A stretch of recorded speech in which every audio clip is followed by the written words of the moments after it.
17 বছর পর দেশের ইতিহাসে সুন্দর নির্বাচন অনুষ্ঠিত হতে যাচ্ছে।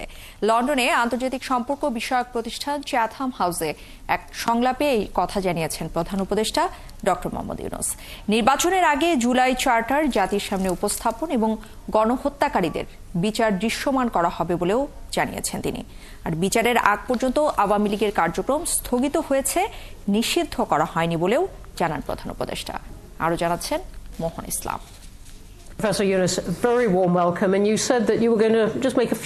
লন্ডনে 4 দিনের সফরের দ্বিতীয় দিনে ব্রিটেনের নামকরা থিঙ্ক ট্যাঙ্ক চ্যাথাম হাউসের সংলাপে যোগ দেন অন্তর্বর্তী সরকারের প্রধান উপদেষ্টা ডক্টর মোহাম্মদ ইউনূস।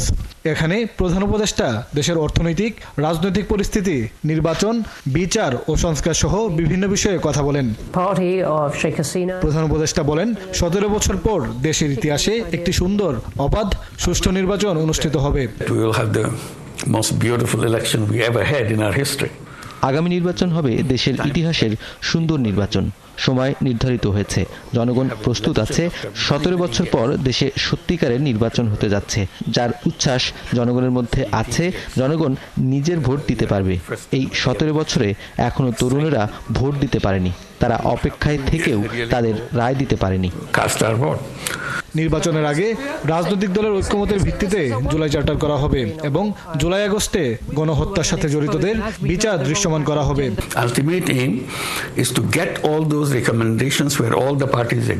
আমাদের আসল উদ্দেশ্য হলো সকল দলের মতামত গ্রহণ, যেখানে সবাই এক হবে, সেখানে সবার সই নেওয়া হবে, যা জুলাই সনদ হিসেবে আগামী মাসে জাতির সামনে উপস্থাপন করা হবে।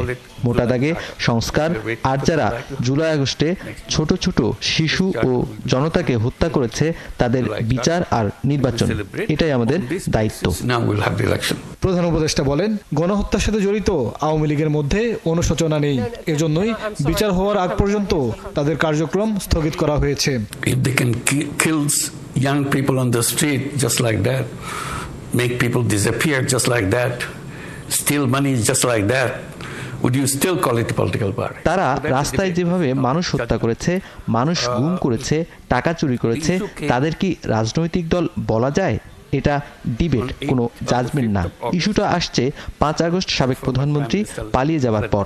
তখন তাদের চ্যাপ্টার শেষ, কিন্তু 10 মাস পার হয়ে গেলেও দলের কেউ দুঃখ বা অনুশোচনা করেনি।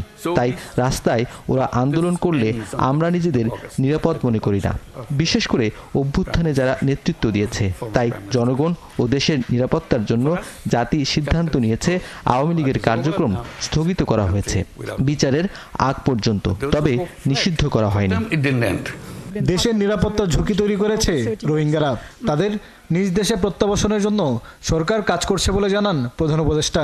তিনি আরো বলেন, ভারতের সাথে বাংলাদেশ ভালো সম্পর্ক চায়, তবে তাদের করা মিথ্যা সংবাদের জন্য সম্পর্কে প্রভাব পড়ে বলে দাবি করেন প্রধান উপদেষ্টা।